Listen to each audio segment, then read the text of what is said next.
Hello everyone, Neve here, and today I am doing the hashtag Wonderful Wands, and I believe this was started by Crescent Dreams Tarot.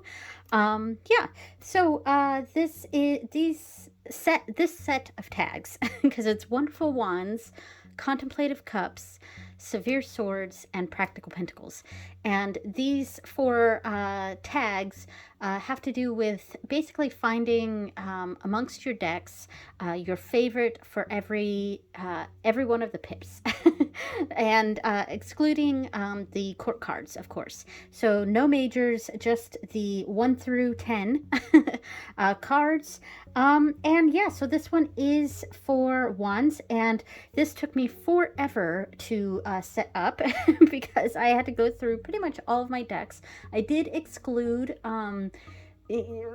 basically like straight up RWS clones. So I think we're all familiar with the original imagery, the Rider-Waite-Smith imagery. So I kind of decided to go away from that unless I couldn't find one that I liked for any particular number. Then maybe I'll go to the an RWS clone.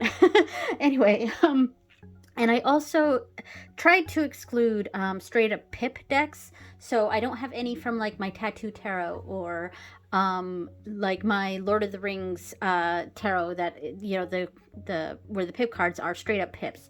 So I excluded things like that. There is one exception so far in the wands here. So let me just go ahead and start this because there is quite a few cards and I fear this may be a long video. So I'm going to try to do this quickly, but it may surprise me. Maybe I'll go a little too fast and yeah, but all right. So for aces, I found 4 cards that I liked. All right, so and I'm gonna zoom in a bit here. Here we go. All right, so I went with these. So this one is from the Druidcraft Tarot, and I chose this one. This was the most, I think, the most traditional of the ones that I chose because we've got the wand there. There's no hand holding it, but there's a wand here. And I think what I liked about this one was just the fiery aspect of it, the very obvious fiery aspect. It's very illuminated, and yeah, so that's why I chose that one. Let's see. I also have this one from the Star Trek Tarot, and this one, it doesn't really have a whole lot of meaning.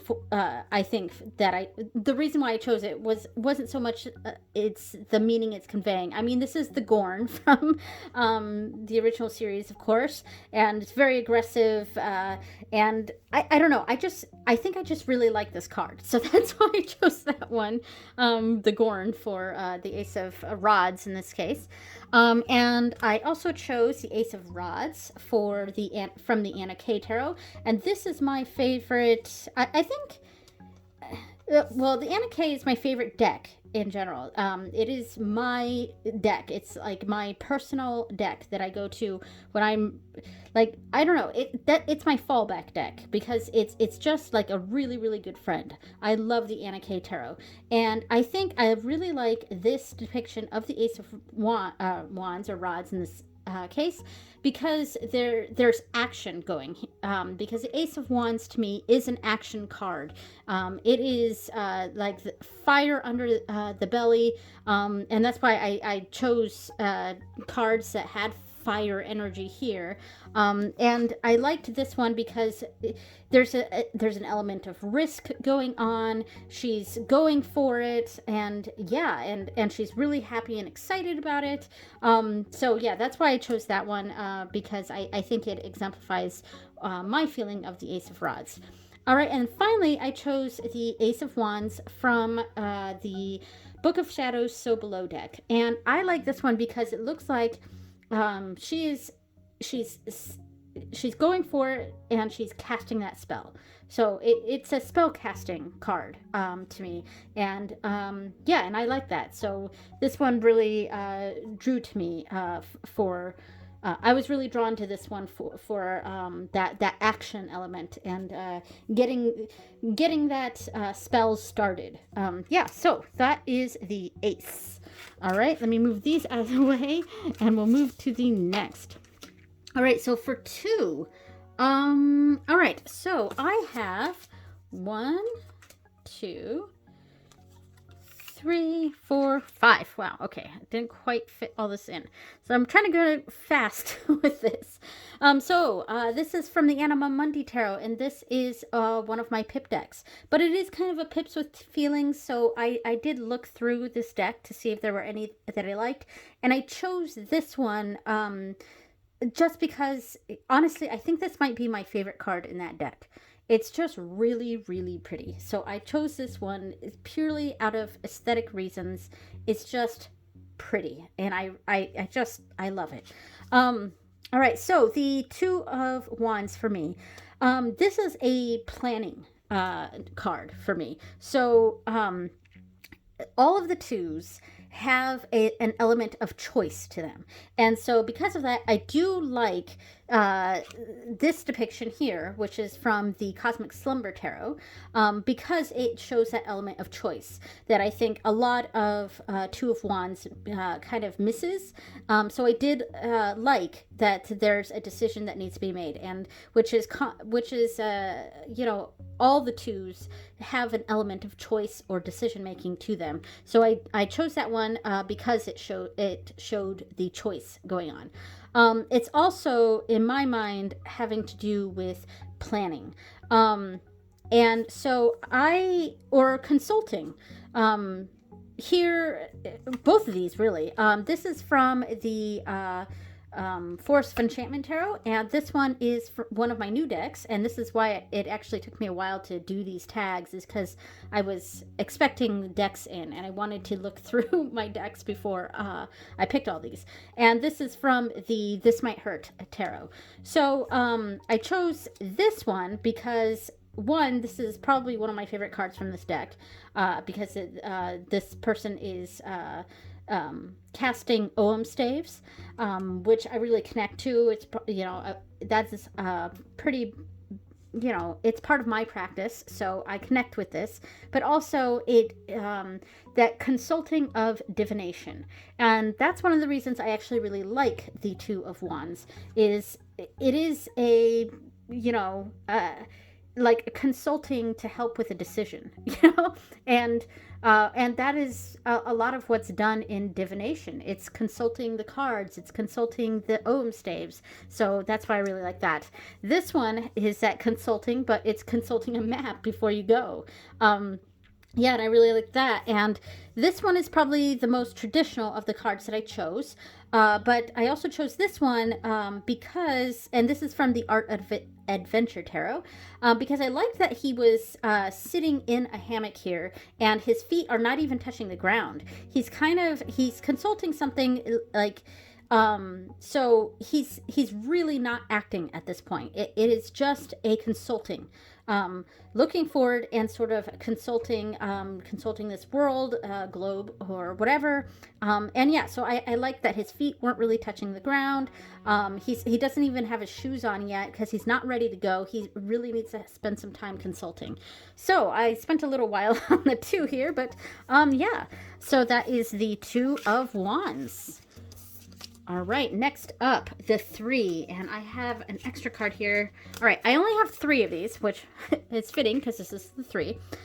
All right, so this is the Crow Tarot, this is the Everyday Witch, and this is the Force of Enchantment.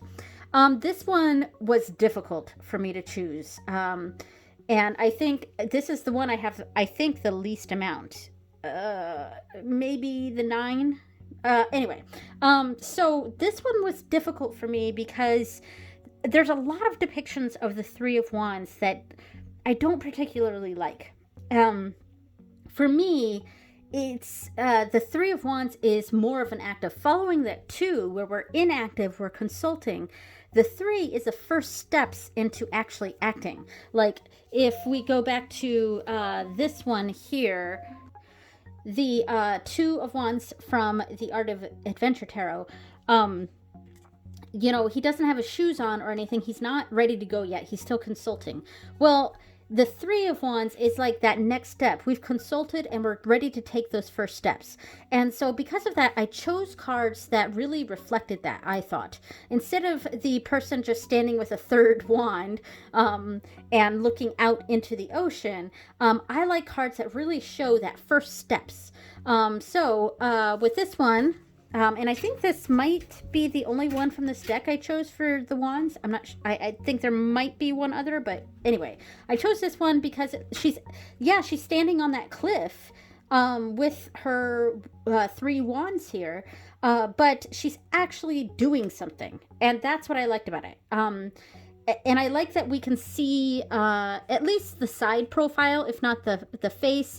This one's a little covered, so there is an element of hiddenness, because the traditional imagery for the Three of Wands we see the back of the person, and I like that we can see part of the faces in each of these. So she's taking the first steps. There's an action being done here. The Three of Wands here in the Crow Tarot, I mean the bridge, like the crow has just set up the bridge to cross. It's like there's an actual action plan there. The Three of Spells in the Force of Enchantment, she's set off these candles to go forth. I like that there's an action to these. And so those are the threes for the Three of Wands. All right, I think we're doing okay with time here. So fours, I have four fours. So this is probably the most traditional, and this one's pretty close by it. Then this one and this one. Okay, so this is from the Druidcraft Tarot. This is the This Might Hurt.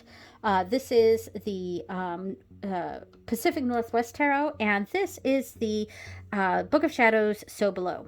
All right, so the Four of Wands has to do with, for me, structure.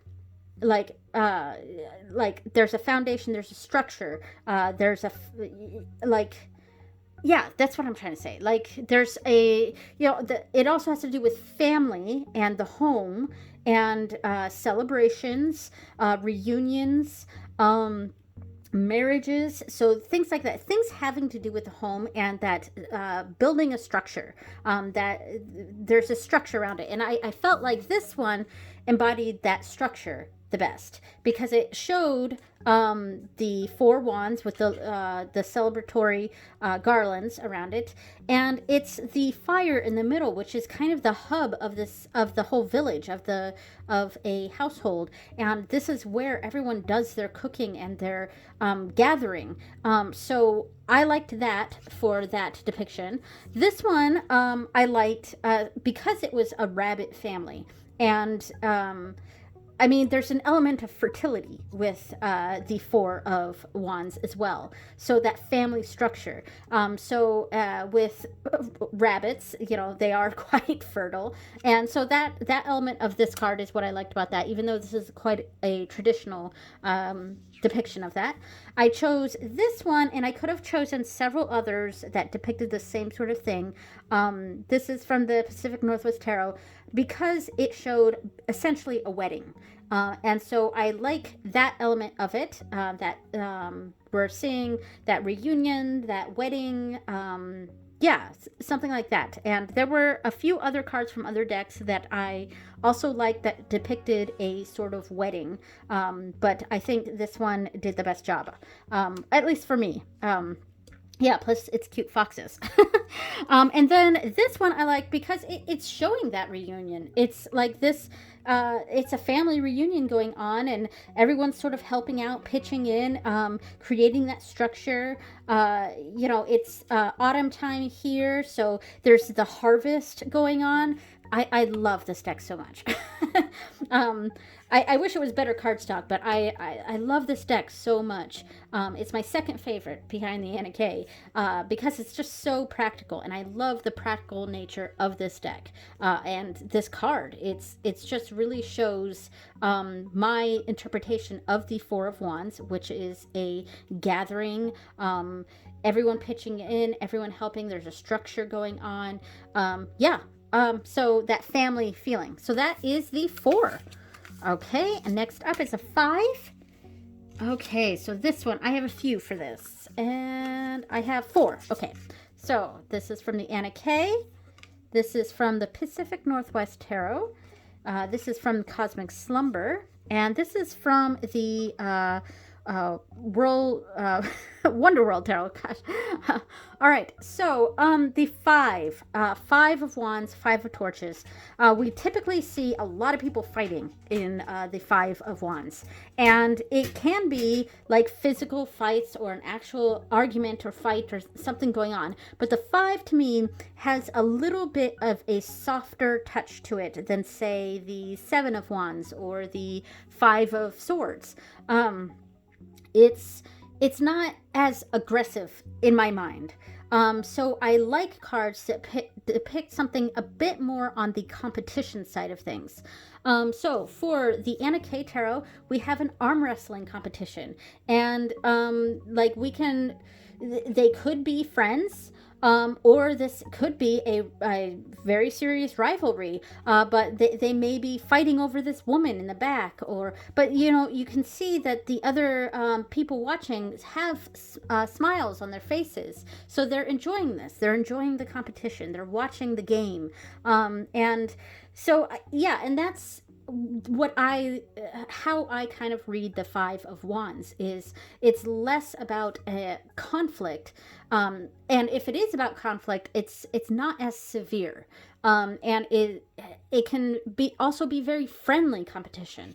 And with this one, it is 2 siblings fighting, so there's like a sibling rivalry going on, and rivalry might be another keyword I would use for the 5 of Wands. I do like this a lot because there's still love there. They still love each other. They're playing, and in fact, these animals, a lot of the times when they're fighting as cubs, it's really them learning how to fight when they go off to be on their own. And so their play fighting has an actual purpose to it. And there's still that, camaraderie going on. Yeah, so, and then this one, again, showed a level of competition because it's a race. It's a race to the top. Who can get their torch up there first? It's a race to the top. This one may be playing a little bit dirty by grabbing 2 torches. Who knows? I'm just sort of making this up as I'm looking at it. But yeah, so this is showing that competition element that I like. And then, of course, we have the Wonder World Tarot, where Alice and the Queen are competing. But this is an unfair competition, as we all know from watching Alice in Wonderland or possibly reading the book. This, it's not a competition in good faith. So, yeah. So, and that's one way you could read into it, like that maybe even though this is such a fun imagery, we know that the Queen is very nefarious and a cheater. So yeah, so that's that one. So yeah, so that is the 5. All right, so next up is the 6. Okay, and I have 3 cards for this. So this is from the Pulp Tarot. This is also from the Wonder World Tarot, and this is from the Grunge Tarot. Okay, so the 6 of Wands, it's all about that victory, resting on our laurels, but there's a potentiality that it could go to our heads, or we need to sort of watch out and not... we need to still pay attention, if that makes sense. So I chose this one from the Pulp Tarot because, one, I really like the image. This might be one of my favorite cards from this deck, actually. But I like the image. And I like the huge amount of celebration going on here, which is really depicting that traditional imagery of the Six of Wands. But, and this may be a little dark, but there is a slight darker undertone to this, because what this kind of makes me think of is honestly, it makes me think of JFK, and what happened to him. I won't, not that I monetize my videos or anything, but, in case it ever gets monetized, I don't want it to get demonetized. But, that sort of thing. So there's and look at all these tall buildings, and like there's this element of risk by flaunting yourself out there, and like sometimes totally do that, totally flaunt. If you got it, flaunt it. If you've earned it, enjoy it, yada yada, Six of Wands energy. But there's also that element of you got to still kind of watch your back, or you got to kind of rein things in a little bit, because if you're getting too wrapped up in celebrating yourself here, you can kind of miss other people. And that's kind of where I'm seeing that. So that was kind of a darker take on that card, where it's so happy. But yeah. And then we've got this one, again, with that same sort of energy, because it was with the Queen. So it kind of gave me that same sort of feeling where, Alice has won, but, or they're all celebrating Alice. But if she makes one misstep, that Queen is going to chop her head off. And so, and that kind of had that same sort of vibe to it, where it's, getting caught up in your own world, that you're not quite paying attention to the motives of other people, or you're being too self-centered, And then finally we have the Six of Wands from the Grunge Tarot. Now this deck goes over, like, each card represents a person or a band from grunge music history, and I don't actually know who is being depicted here. If I check the book, I could probably figure it out, but and be like, oh yeah, that makes sense. But I'm just going based off the image alone. And by the way, that is another thing that I kind of took out from going through these decks. If a deck was too niche, where you really needed the guidebook to understand what's going on in imagery, I kind of kept that out of this video. So I didn't include, like, the Ghosts and Spirits Tarot, where there might be some of the cards that you can intuit what a meaning from just the imagery, but for the most part, you kind of need to read the story to understand what's going on in the picture.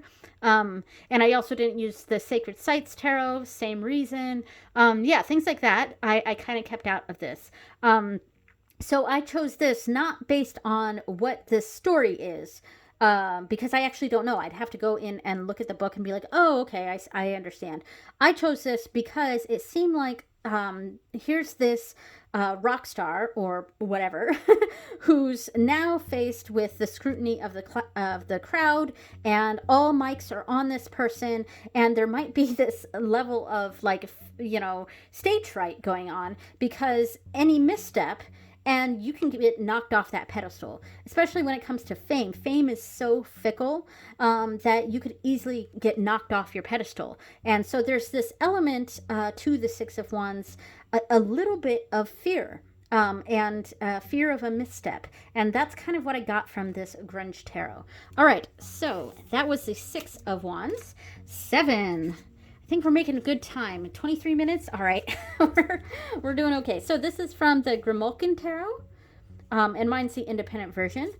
This is the Pacific Northwest Tarot, and this is probably the most, I would say, traditional of the ones that I chose.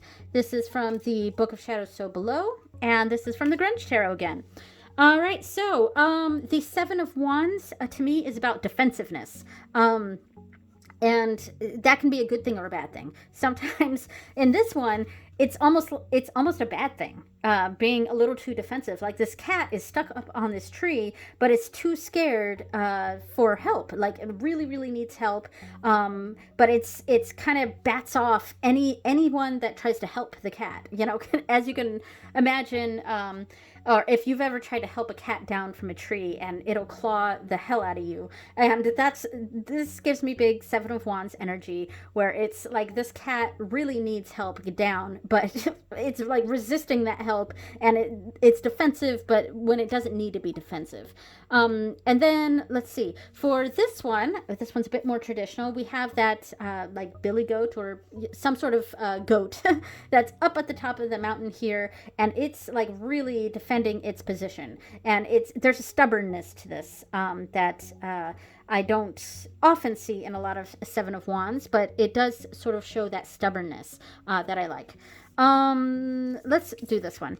So this one feels like, because we have the grunge star, rock star on the stage, and you'd think it was he was playing to a cheering crowd, but no, this is a jeering crowd, because look at all these weapons and stuff that the audience is showing. So I almost feel like the person on stage here is sort of fending, like dealing with hecklers and defending himself, and quite physically, because I mean, look at this crowd is like ready to attack. I'd have to read the book to read the guidebook to see what this is depicting from the grunge era here. But so I liked the defensiveness, and this seems justified, a justified defense here going on. And then this one I really, really like, because it's showing that modern imagery. This is from the Book of Shadows So Below, and she's defending her position. She's the stock or whatever is going down, and she now has to possibly defend why it's going down, maybe explain to the crowd this is temporary, or whatever. Like, we can connect this with a lot of everyday things, and there's a defense going on. She may be in the right, she may be in the wrong. There's a bit more of an ambiguity going on here, but she is standing up and defending herself. So so that is the Seven of Wands. Okay, now the Eight of Wands. Now this one, I thought this was going to be really difficult. But I do have 3 cards here, and these I found pretty quickly, and I almost was worried that I was actually going to have a lot of Eight of Wands. So this is from the Murder of Crows. This is from the Druidcraft Tarot, and this is from Anna Kay. So I definitely tried to go with because we all know the Eight of Wands is a really boring looking card. It's just 8 wands just rushing through the air, and so many decks basically just show that same thing: 8 wands rushing through the air. So I didn't pick any of those. I didn't want to pick one where it's just 8 wands. And what the Eight of Wands represents is sort of incoming messages, incoming information, things being thrown at you, and that's why that's the image of the 8 wands going like that.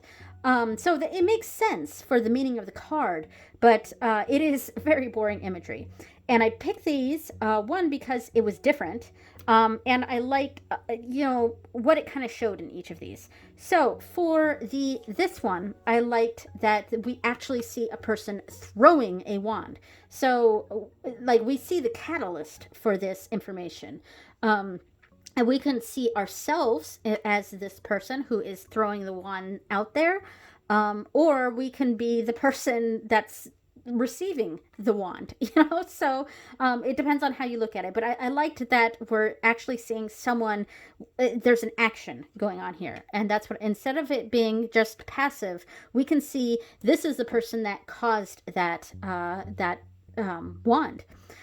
So this one I liked because we're actually seeing, we do see 8 wands, but the wands aren't what's being delivered. It's an actual message. This is straight up, here's the message, and it's almost like she can't quite even She can barely reach it. So it just came to her. It may be a surprise. She wasn't prepared for it, but here's that message. Yeah, and kind of it's out of our hands sort of thing. We're receiving. It's very much a card about receiving. Now this one, I thought I chose this one, even though this one maybe looks the most like the traditional Eight of Wands, except they're all stationary. So these aren't flying through the airs; these are stationary. And what this kind of made me think of was it kind of made me think of like Vlad the Impaler. You know? And I'm going dark again, but this is a dark deck. Yeah, so which is absolutely sending a message. So much so that we still know hundreds of years later who Vlad the Impaler was. And like that's his, moniker, So that definitely sent a message, Now, I won't anyway. Yeah, so it definitely sent a message. And so that's why I chose this one, because this is sending a message. It's not a physical thing that someone's throwing to us. We're not being handed the message. It's not so there, but it's still just as blunt. And that's the other thing with the Eight of Wands. There's a bluntness to it.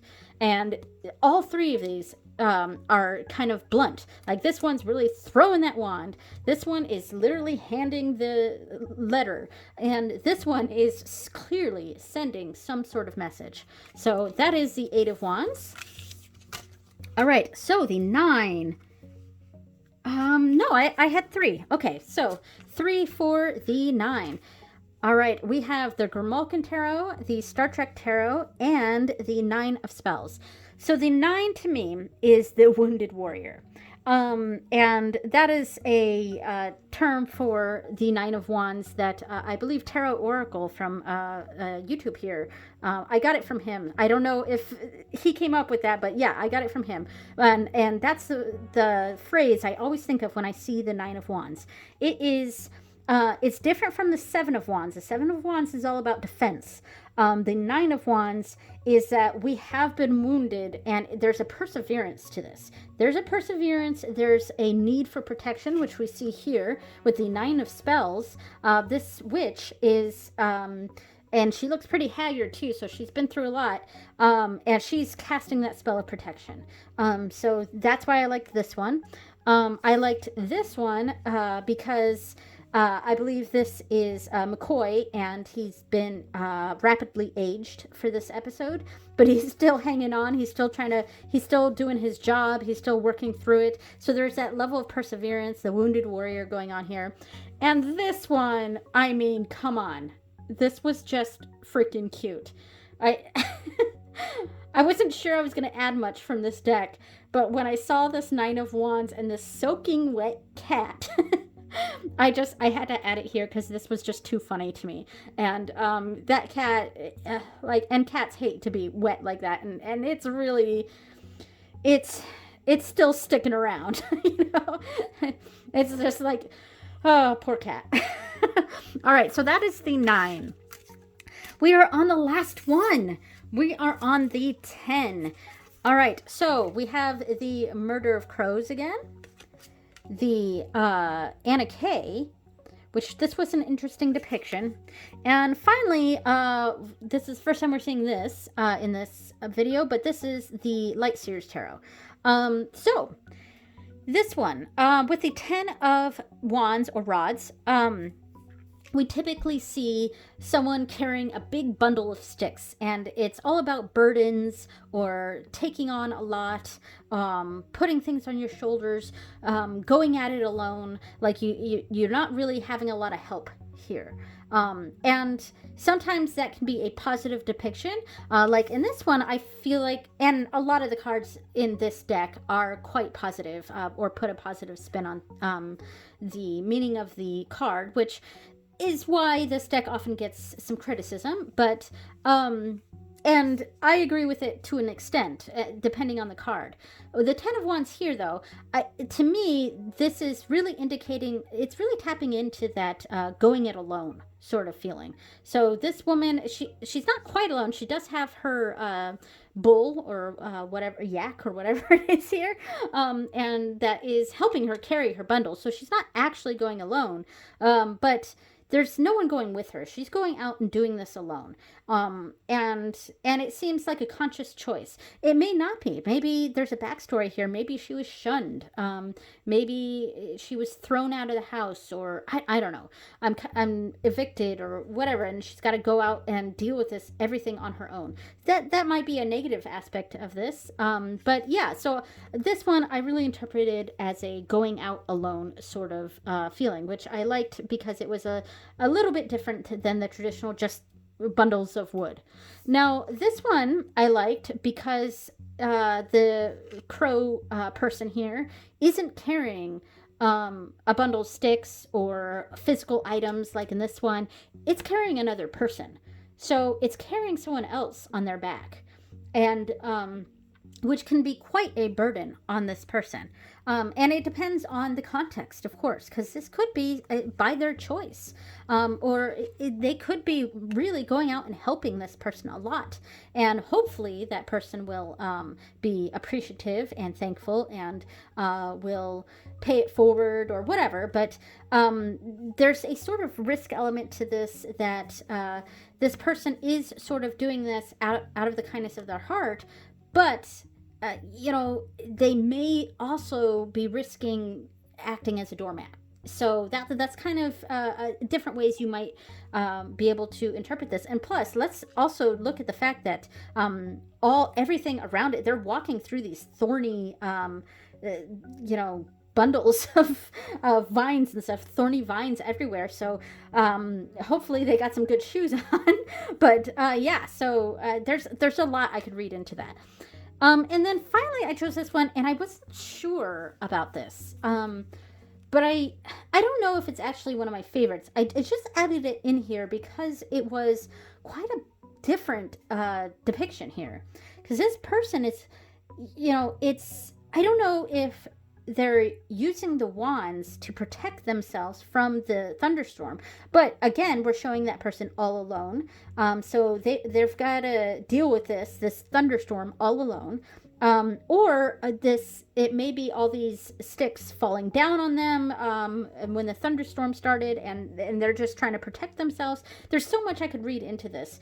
And I just found it an interesting take on the Ten of Rods. It's again, I feel like this is they're holding on the fort alone, and they're just being overwhelmed by that. And that's another keyword for the Ten of Wands, is that being overwhelmed. Generally we see someone who's still pushing through. They're overwhelmed for sure. They're overburdened, but they're still pushing at it alone. And this one seems definitely like close to breaking, So, but there is a clear opening over here. So, so there's a lot I could potentially read into it. So anyway, so that was the 10, and that was everything for the hashtag Wonderful Wands. We're about just under 40 minutes, so I think we did pretty good on time. The next hashtag will be Contemplative Cups, and will be out in a few days. Thank you so much for watching, everyone, and I will see you next time. Bye!